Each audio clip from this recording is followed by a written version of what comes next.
વિદ્યાર્થી મિત્રો, આજનો આપણો ટોપિક છે ઓહમનો નિયમ.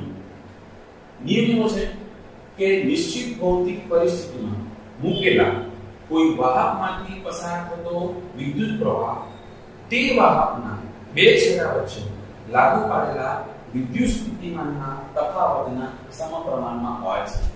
કે નિશ્ચિત ભૌતિક પરિસ્થિતિ, આના જે વર્ડ્સ છે તે સમજીએ કે નિશ્ચિત ભૌતિક પરિસ્થિતિ કમ્પલ્સરી આ સેન્ટેન્સની અંદર આ વર્ડ્સ આવવા જોઈએ. તો નિશ્ચિત ભૌતિક પરિસ્થિતિ કોને કહેવાય? અને જો ભૌતિક પરિસ્થિતિ બદલાઈ જાય તો ઓહમના નિયમનું પાલન થતું નથી.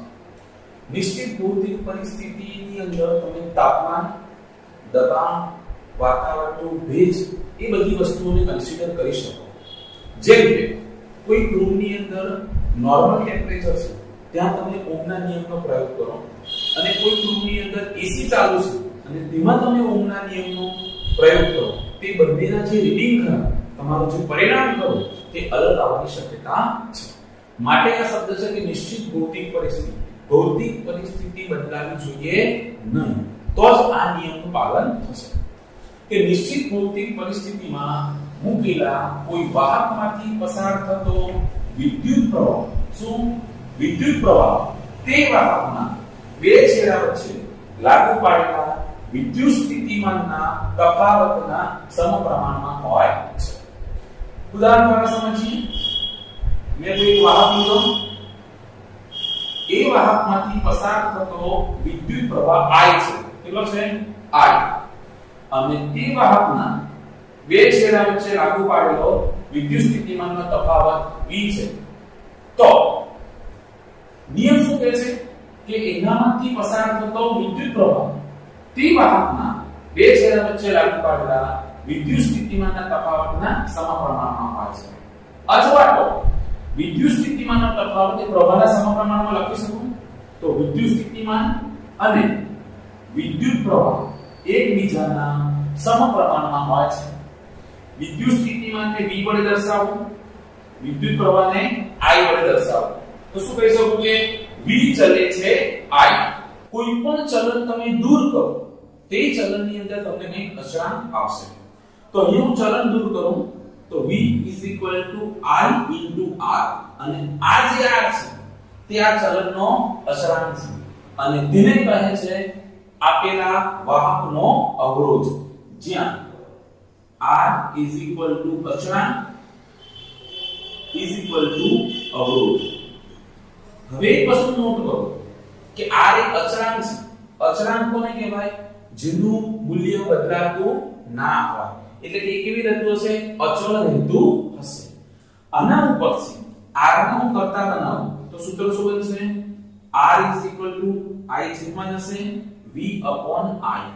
આ અવરોધનું સૂત્ર થઈ ગયું. એનો મતલબ કે વાહકમાંથી પસાર થતા પ્રવાહમાં ફેરફાર કરો, અથવા તો એના બે છેડા વચ્ચે લાગુ પાડેલા વિદ્યુત સ્થિતિમાનના તફાવતમાં ફેરફાર કરો. અવરોધ બદલાતો નથી. પ્રવાહ બદલો તો વોલ્ટેજ બદલાય છે, અને વોલ્ટેજ બદલો તો પ્રવાહ બદલાય, પણ R બદલાતો નથી. કારણ કે આ તો કેવો છે? અચળાંક. ઓકે. તો હવે આનો આપણે એકમ જોવો હોય તો R નો એકમ શું આવશે? કોઈ પણ ભૌતિક રાશિનો એકમ એ તેના સૂત્ર પરથી બનશે. R નું સૂત્ર શું છે? V ના છેદમાં I. V વિદ્યુત સ્થિતિમાન, એનો એકમ આવશે વોલ્ટ. I વિદ્યુત પ્રવાહ, જેનો એકમ આવશે એમ્પિયર. આમ અવરોધનો એકમ વોલ્ટ પર એમ્પિયર અથવા ઓહમ નામના વૈજ્ઞાનિકની યાદમાં એનો એકમ છે ઓહમ, અને આ એનો ઓહમનો સિમ્બોલ છે. ઓકે. હવે આ જે આપણે એકમ ભણી ગયા તેનું આપણે પારિમાણિક સૂત્ર જોશું.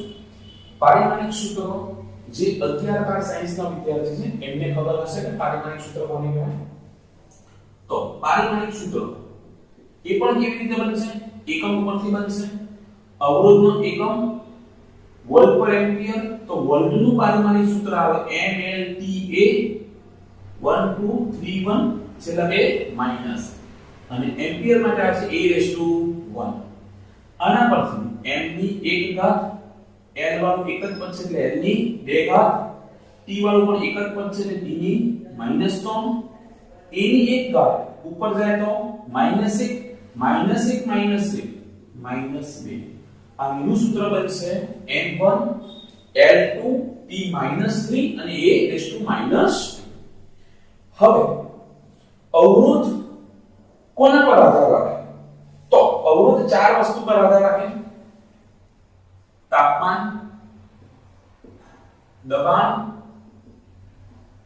દ્રવ્યની જાત અને એના પરિમાણ. તાપમાન એટલે કે તમે આ પ્રયોગ જે રૂમમાં કરો છો તે રૂમનું તાપમાન કેટલું છે તે પ્રમાણે તમારો R નું મૂલ્ય મળશે. તે રૂમની અંદર વાતાવરણનું દબાણ કેટલું છે તેના ઉપર R નું મૂલ્ય આધાર રાખશે. દ્રવ્યની જાત, જુદા જુદા દ્રવ્ય માટે અવરોધ જુદો જુદો હોય. જેમ કે 1 મીટર લંબાઈનો સળિયો હું તાંબાનો લઉં અને લોખંડનો લઉં, એના બે છેડા વચ્ચે સેમ વિદ્યુત સ્થિતિમાનનો તફાવત લાગુ કરું, સેમ પ્રવાહ લાગુ કરું, તો પણ આપણો જવાબ કેવો હશે? અલગ અલગ આવશે. કેમ કે અવરોધી દ્રવ્યની જાત પર આધાર રાખે. એક સરખી લંબાઈના જુદા જુદા દ્રવ્યના તારનો અવરોધ કેવો હોય છે? જુદો જુદો હોય છે. બીજું છે પરિમાણ. પરિમાણ એટલે કે તમે જે તાર અથવા તો સળિયો લો છો એની સાઈઝ ઉપર આધાર રાખે કે સળિયો લાંબો છે કે ટૂંકો છે, જાડો છે કે પતલો છે. એક જ દ્રવ્યના જુદા જુદા પરિમાણ ધરાવતા તારનો અવરોધ જુદો જુદો હોય છે.